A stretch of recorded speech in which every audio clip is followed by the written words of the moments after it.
Hello दोस्तों, जय Mahakal. Welcome to genius maths classes. मैं मोहित साहू, आपका ट्यूटर एजुकेटर, जो आपको सिखाएगा कि वैदिक मैथमेटिक्स को कितना इजी बनाया जा सकता है और इसकी हेल्प से हम अपनी कैलकुलेशन को बहुत अच्छी और बहुत शानदार कर सकते हैं, जिससे हम किसी भी क्वेश्चन को आसानी से सॉल्व कर पाए। ठीक है, तो आज हम करेंगे डे 23, जिसमें हम निकालने वाले हैं क्यूब रूट्स। ठीक है, तो cube roots of perfect cube numbers. और परफेक्ट क्यूब नंबर्स की क्यूब निकालने से पहले हम देखेंगे कि जो क्यूब रूट्स होते हैं वो एक्चुअली होते क्या हैं। ठीक है, तो जीनियस मैथ्स क्लासेस आपको प्रोवाइड कराता है 5th का, 8th का, 10th का, topic wise, chapter wise, book wise सारे इंट्रोडक्शन के एक आपको पर्सनल वीडियो दिए जाते हैं, जिसमें एक इंट्रोडक्शन होता है। वो इंट्रोडक्शन में आपको सारा आपका चैप्टर का ओवरव्यू दे दिया जाता है, जिससे आप उसको चैप्टर को जब करते हो तो वो चैप्टर जो है आपको बहुत इजी लगने लगता है, क्योंकि आपको पता होता है कि वो चैप्टर में हम जो करने वाले हैं वो क्या करने वाले हैं। ठीक है, तो उस चैप्टर में हम बताते हैं कि ये जो आपका चैप्टर है उसके ऊपर इंट्रोडक्शन देंगे कि उस चैप्टर में आपके साथ आपके जो क्वेश्चन हैं उनमें क्या होने वाला है, उनमें कौन से फॉर्मूलेज यूज होने वाले हैं, उनमें कौन सी प्रॉपर्टीज यूज होने वाली हैं। ठीक है, और स्पेशली फोकस हमारा 9th में बेसिक में रहेगा, तो हम बेसिक के सारे कॉन्सेप्ट क्लियर करेंगे एंड 9th का सिलेबस भी करेंगे, जिससे हमारी आगे वाली क्लास में हमें बहुत हेल्प हो कि हम जो मैथ है हमारा वो बहुत इजीली सॉल्व कर सकते हैं। ठीक है, तो और आपका एमपी बोर्ड, सीबीएसई और आईसीएसई तीनों बोर्ड्स का सिलेबस मिलेगा आपको। ठीक है, तो आपको टेंशन लेने की कोई बात नहीं है, क्योंकि ऑलमोस्ट यही होता है सारा। बाकी जो अलग होगा वो मैं आपके लिए ढूंढ के लाऊंगा। ठीक है, तो आज हम करने वाले हैं डे 23 में क्यूब रूट्स ऑफ क्यूब और सॉरी परफेक्ट क्यूब नंबर्स। हम परफेक्ट क्यूब नंबर्स का क्यूब रूट निकालेंगे, लेकिन उससे पहले समझेंगे कि ये जो क्यूब रूट्स हैं वो एक्चुअली में होते क्या हैं। ये जो क्यूब रूट है वो क्या है ना। कल हमने सीखा था कि स्क्वायर लगा होता है above the number small two. यदि किसी भी नंबर के ऊपर स्मॉल टू लगा होता है तो हम उसको स्क्वायर समझते हैं। मीन कि उस नंबर का इटसेल्फ 2 टाइम्स मल्टीप्लाई हो जाता है, देन 2 टू द 4। तो जो आपका 2 का स्क्वायर है वो 4 आया, जैसे 4 का स्क्वायर मतलब 4 का इंटू 4 में इटसेल्फ, देन 4 4 जा 16 हो गया। तो आपने देखा कि यदि पावर 2 लगी होती है, मतलब स्मॉल 2 लगा होता है, तो हम उसको पावर 2 मानते हैं, और जब पावर 2 होती है तो हम उसको स्क्वायर बोलते हैं। ठीक है, ऐसे ही कोई किसी भी नंबर के ऊपर पावर 3 लगी हुई होती है, जैसे 2 के ऊपर पावर 3 लगी हुई है, मतलब इसका मल्टीप्लाई 3 टाइम्स होगा इटसेल्फ नंबर से। 2 का इटसेल्फ 2, तो 2 2 एंड 2 3 टाइम्स। ठीक है, 2 टू जा 4 एंड 4 टू जा 8, ये आ गया आपका 2 का क्यूब। ठीक है, अब मैं बोलता हूं आपसे 4 का क्यूब निकालू, फिर क्या करोगे? 4 का इंटू हो जाएगा 3 टाइम्स 4 में ही, है ना। 4 4 जा 16 और 16 4 जा 64, यहाँ पे 64 आ जाएगा। ठीक है, अब आपने क्यूब सीख लिया कि क्यूब होते क्या हैं। अब हम जो सीखेंगे वो सीखेंगे क्यूब रूट्स क्या होते हैं। ठीक है, तो अभी हमने जिस मेथड से अभी क्यूब से हमने इनके क्यूब्स निकाले, नंबर से हमने क्यूब्स निकाले, अब इन नंबर्स की हेल्प से इसका उल्टा ऑपरेशन करेंगे तो हम अंडर रूट 64 को कैसे बाहर निकाल सकते हैं। एक्चुअली ये है आपका क्यूब रूट, इसको बोलते हैं क्यूब रूट। और ये थे आपके क्यूब्स। तो हमने क्यूब सीख लिए, पहले क्यूब्स होते क्या हैं, अब हम सीखेंगे कि क्यूब रूट्स हमारे होते क्या हैं। क्योंकि आपको क्यूब ही नहीं पता होगा तो आप क्यूब रूट्स कैसे फाइंड कर पाओगे। तो आपका जो मेन फोकस है वो मतलब क्यूब्स आपको आने चाहिए। यदि आपको क्यूब्स आएंगे तभी आप परफेक्ट क्यूब्स निकाल पाओगे। ठीक है, तो अब आपका ये जो नंबर है ये बन गया आपका क्यूब रूट। अब आपको उस क्यूब रूट को बाहर निकालना है। अब ये जो यहाँ पे ये 3 है ना, इसको हम क्या मानेंगे? 64 की पावर 1/3। और स्क्वायर को हम क्या मान रहे थे? जैसे अंडर रूट 4 का अंडर रूट 4 है स्क्वायर रूट, तो हम जहाँ पे ये 2 को क्या मान रहे थे? 1/2, मतलब 1/2, है ना। तो ऐसे ही हम इसमें मानेंगे 1/3। अब आपको पता है 64 आपका किसका क्यूब होता है? आपने अभी फाइंड किया कि 3 का क्यूब होता है, सॉरी 4 का क्यूब होता है। तो आप यहाँ पे 4 लगा दोगे और 4 का आपका क्यूब हो गया, एंड देन इसकी पावर 1/3 हो गई। अब इसमें एक फॉर्मूला यूज होने वाला है जो है ए की power m n whole cube की पावर एन, है ना। तो ए की पावर m है और इस होल नंबर की पावर n है, तो इसमें आपका फॉर्मूला यूज होता है a की power m multiply n, a की पावर m इंटू n, ठीक है। तो अब हमारी जो पावर्स है ना यहाँ पे मल्टीप्लाई हो जाएंगी, तो यहाँ पे क्या होगा हमारा 4 3 मल्टीप्लाई 1/3 हो जाएगा, 3 से 3 कट जाएगा, तो यहाँ पे आ जाएगा आपका 4, ठीक है। समझ में आया। हमारे क्यूब्स क्या होते हैं, जैसे नंबर्स के ऊपर पावर 2 लगी हुई होती है हम उसको स्क्वायर बोलते हैं, ऐसे ही नंबर्स के ऊपर पावर 3 लगी हुई होती है तो हम उसको क्यूब्स बोलते हैं, ठीक है। जैसे ये है, ये है, जब हम इनकी क्यूब फाइंड करते हैं तो इसी इटसेल्फ नंबर का हम 3 टाइम्स मल्टीप्लाई कर देते हैं तो हमारा क्यूब आ जाता है, हमारा क्यूब आ गया।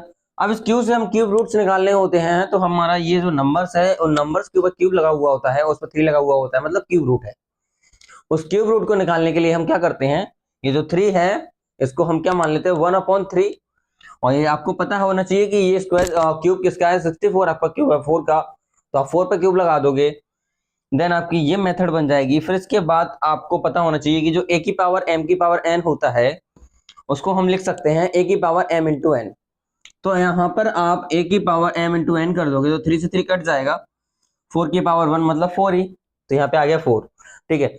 तो याद रखना कि यहाँ जो नंबर हो सकते हैं ना, कोई सा भी इंटीजर नंबर हो सकता है, कोई सा भी इंटीजर नंबर हो सकता है, पॉजिटिव भी हो सकते हैं, नेगेटिव भी हो सकते हैं, लेकिन इसमें डेसिमल नहीं हो सकते, डेसिमल पार्ट नहीं हो सकता इसमें, ठीक है। तो आई होप समझ में आ गया होगा, ये आपके बहुत इंपॉर्टेंट है। और हम इसका क्यूब नॉन क्यूब रूट नहीं सीखेंगे क्योंकि वो जाना आपका यूज नहीं होता है, ये जो यूज होता है वही सीखेंगे, ठीक है। तो आप इसका स्क्रीनशॉट ले लो या फिर इसको लिख लो, फिर आगे कराता हूँ, ठीक।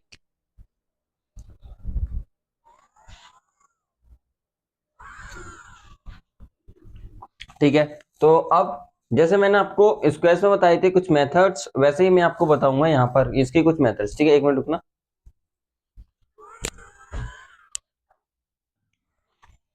ओके, तो हम चलते हैं अपने क्यूब रूट की ओर। थोड़ा लाइट चली गई है तो थोड़ा लाइट का इशू है, थोड़ा एडजस्ट कर लेना।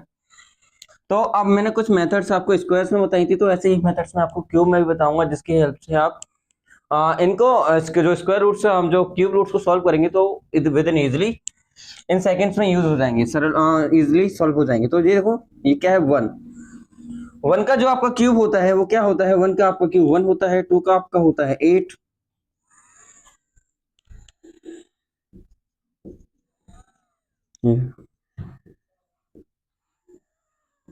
और 3 का होता है 27, 4 का होता है 64, 5 का 125, 6 का 216, 7 का 343, 8 का 512, 9 का 729 और 10 का 1000।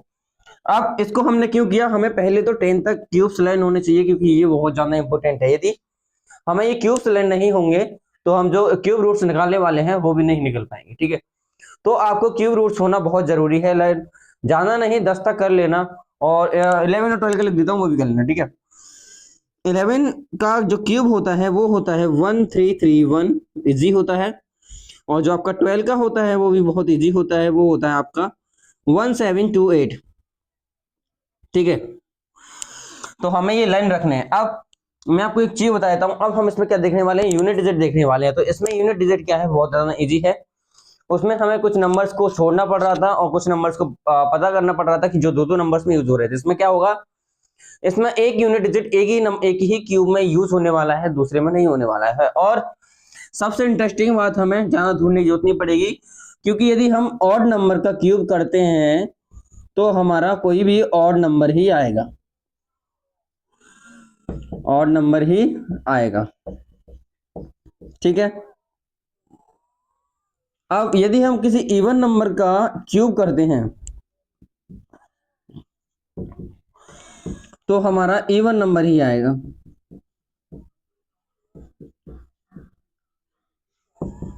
ठीक है।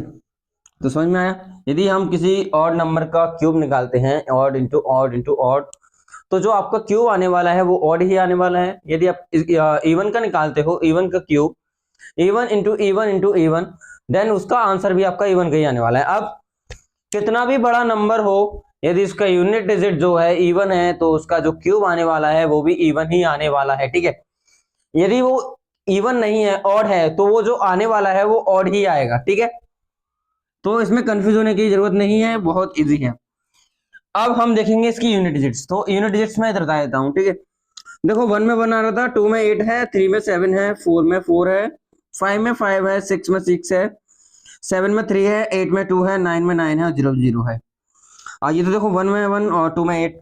तो आपको लन क्या कौन से करने हैं? देखो 0 तो करना ही नहीं है, 0 में 0, 1 में 1 भी नहीं करना, 4 को नहीं करना, 4 का 4, 5 का 5, 6 का 6 और 9 का 9।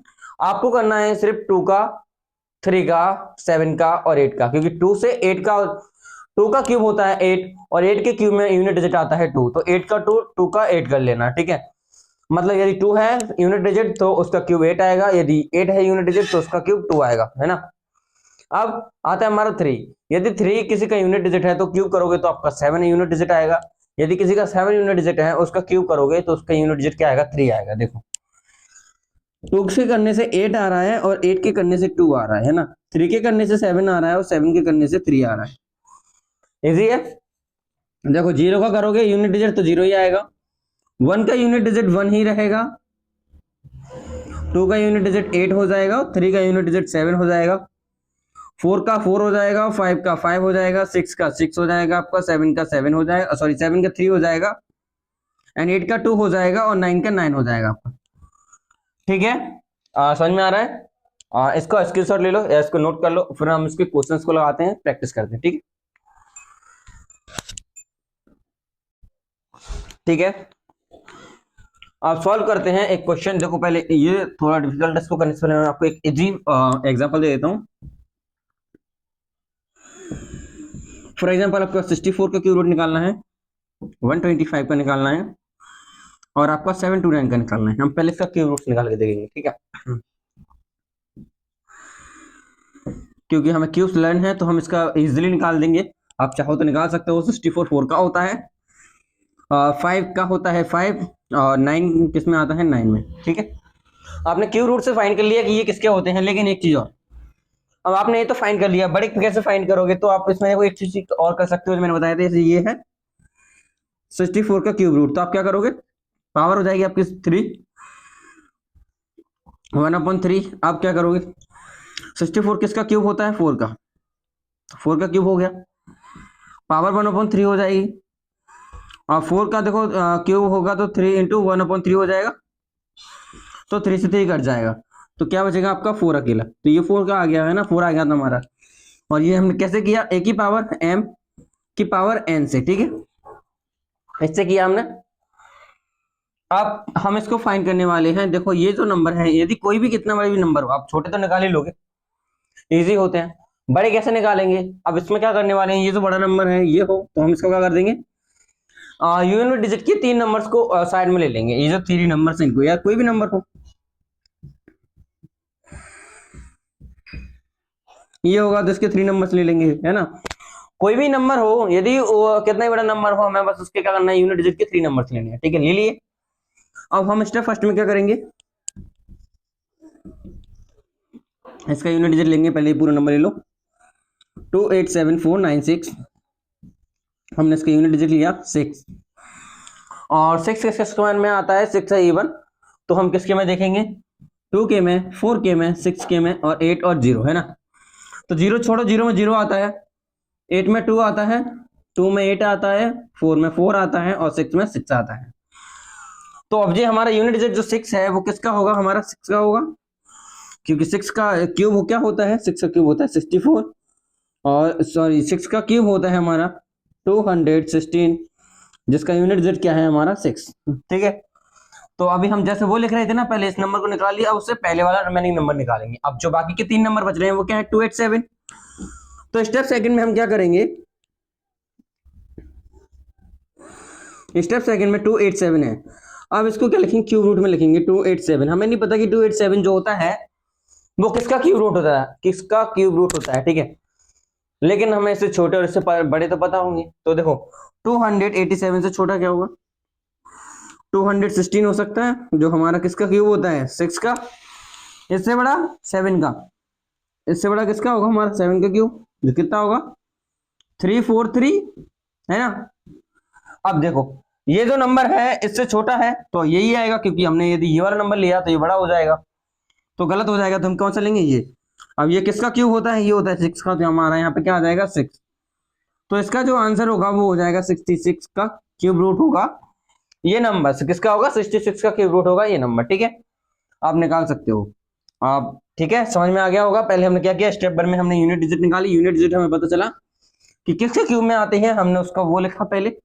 फिर हमने स्टेप 2 में देखा कि हमारा जो रिमेनिंग नंबर है, जो बच रहा है हमारा लेफ्ट साइड का नंबर, हम उस लेफ्ट साइड के नंबर से नंबर्स को कंपेयर करेंगे, कौन सा छोटा है कौन सा बड़ा है, हम उसमें से छोटा वाला नंबर लेंगे, क्योंकि यदि बड़ा वाला नंबर लेते हैं तो वो क्यूब रूट जाना हो जाएगा उस नंबर से, और छोटा वाला लेते हैं तो हमारे पास में आ जाएगा। तो हमने ले लिया 60, और बाकी का हमारा जो 6 था वो यूनिट डिजिट था, तो हमें पता चल गया कि ये जो स्क्वायर, ये जो क्यूब रूट है वो किसका है, 66 का क्यूब रूट हो जाएगा, ठीक है।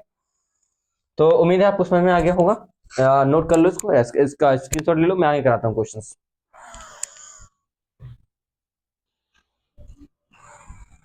चलिए तो हम इन क्वेश्चंस की प्रैक्टिस करते हैं, ठीक है।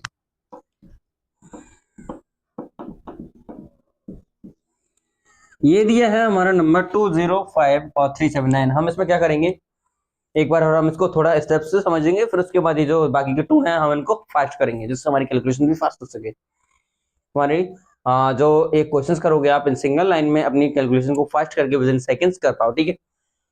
ये जो बैकग्राउंड में थोड़ा शायद आवाज आ रहा होगा, उसको इग्नोर करना, प्रॉब्लम आ रही है। देखो 205 और 379 में हम पहले इसके जो यूनिट डिजिट के 3 नंबर्स हैं इनको अलग कर लेंगे। ये हो गया अलग, कितना हो गया, ये हो गया 379, और जिसका 9 है ये हो जाएगा आपका यूनिट डिजिट। ये क्या होगा आपका यूनिट डिजिट, और यूनिट डिजिट जो 9 होता है वो 9 की टेबल में ही आता है, क्योंकि ये ऑड है तो हम ऑड देखेंगे, 1 3 5 7 एंड 9। 1 के में 1 आता है एंड 3 के में 7 आता है, 5 के में 5 और 7 के में 3 एंड 9 के में 9। तो हमारा जो 9 का यूनिट डिजिट नंबर है वो क्या आएगा, 9 का क्यूब होता है हमारा 729, जिसका 9 हो गया हमारा क्यूब का यूनिट डिजिट नंबर, ठीक है। तो यहाँ आ गया हमारा 9। अब इससे पहले हमारा कौन सा नंबर आएगा, और बाकी बचा बाकी का क्या, रिमेनिंग नंबर 205। ये आ गया हमारा 205, ये क्यूब रूट होगा। अब देखो इससे एक छोटा नंबर लेंगे और एक इससे बड़ा नंबर लेंगे, 205 से हो जाएगा बड़ा 216, जो हमारा 6 का क्यूब होता है, इससे छोटा हो जाएगा हमारा 5 का, जो 125 होता है, ठीक है। ये हो गया हमारा 5 का क्यूब और ये हो गया हमारा 6 का क्यूब। अब इसमें हम लेंगे किसका, 5 का लेंगे, किसका 5 का, क्योंकि यदि 6 का लेते हैं तो 6 का क्यूब हमारा बड़ा हो जाएगा, तो हम छोटा वाला लेंगे 125 का, जो किसका होगा 5 का, तो यहाँ पे क्या आ जाएगा 5। तो हमारा जो आंसर होगा 59 का वो क्या होगा, 59 का क्यूब रूट होगा आपका 205379, ठीक है। 205379 आप इसको चेक भी कर सकते हो, जैसे देखो 59 जो है वो 60 के पास में है, और 60 का आप क्यूब रूट करते हो तो 6 216 होता है, और 03। तो देखो पास में ही आ रहा है ना, थोड़ा सा डिफरेंस है, क्योंकि ये 59 का है और ये 60 का है, ठीक है। तो समझ गए ना, बिल्कुल एग्जैक्ट आंसर आएंगे अपने। अब हम करते हैं इनको और इसको विद इन सिंगल लाइन करेंगे, यही कर देंगे डायरेक्ट, ठीक है। देखो 2 क्यूब रूट है, यूनिट डिजिट नंबर 2 है, हम इसको पहले डिवाइड कर देंगे 3 नंबर्स में। 2 है और 2 का यूनिट डिजिट होता है 8, तो हमारा यहाँ आ जाएगा 8। अब ये है 681, 681 से बड़ा होगा हमारा 729, और इससे छोटा होगा हमारा 512। तो हम यहाँ 512 किसका होता है, हमारा 8 का क्यूब होता है, तो हम यहाँ क्या ले लेंगे 8। तो ये जो हमारा क्यूब रूट होगा वो 88 का होगा, ठीक है। क्योंकि देखो एक बार इसको समझ लो, 681 जो है वो हमारा छोटा होता है किससे, 729 से, और बड़ा होता है हमारा 512 से। तो हमने हमारा जो 512 होता है वो 8 का क्यूब होता है, तो हमने 8 का ले लिया, क्योंकि हम इससे छोटा लेंगे बड़ा नहीं लेंगे, बड़ा लेंगे तो गलत हो जाएगा। तो यहाँ आ जाएगा हमारा 88 का क्यूब रूट। अब इसको निकालेंगे, ठीक है। ये आ गया 5, तो मतलब आपका यहाँ आ जाएगा क्यूब रूट 5, ठीक है। अब यहाँ आपका क्यूब रूट 5 आ जाएगा, क्योंकि 5 का यूनिट डिजिट 5 ही होता है। अब बचा आपका 1157, 1157, इसको थोड़ा देखो, आपको समझाना पड़ेगा ना। हम इससे एक बड़ा नंबर लेंगे और इससे एक छोटा नंबर लेंगे। इससे छोटा क्या होगा, 10 का क्यूब जो होगा हमारा 1000, और हम लेंगे इससे बड़ा जो हमारा किसका क्यूब होगा, इससे बड़ा जो हम क्यूब लेंगे वो होगा हमारा 11 का, जो होगा 1331। तो हम इससे छोटा लेंगे जो होगा 10 का, तो यहाँ आ जाएगा 10, मतलब ये 105 का क्यूब है, और इस क्यूब रूट का जो क्यूब होगा वो हमारा होगा 105। ठीक है, तो आपको क्या करना है, अपने मन से कोई भी क्वेश्चंस लेने हैं और खुद से प्रैक्टिस करना है, कम से कम 10 से 15 क्वेश्चंस को प्रैक्टिस करना, जिससे आप देखोगे कि आप में कुछ अंतर आएगा कि आपकी जो क्वेश्चंस हैं आप उनको with in second, with in easily in single line में सॉल्व कर पाओगे, आपकी कैलकुलेशन फास्ट हो जाएगी। ठीक है, तो आज के लिए इतना ही, बाकी का सीखेंगे हम कल की क्लास में जो होगा हमारा डे 24। ठीक है, थैंक यू सो मच। एक क्लास को आप अपने रिलेटिव या दोस्तों को भी शेयर कर सकते हो जिससे वो भी कुछ सीख सके। ठीक है।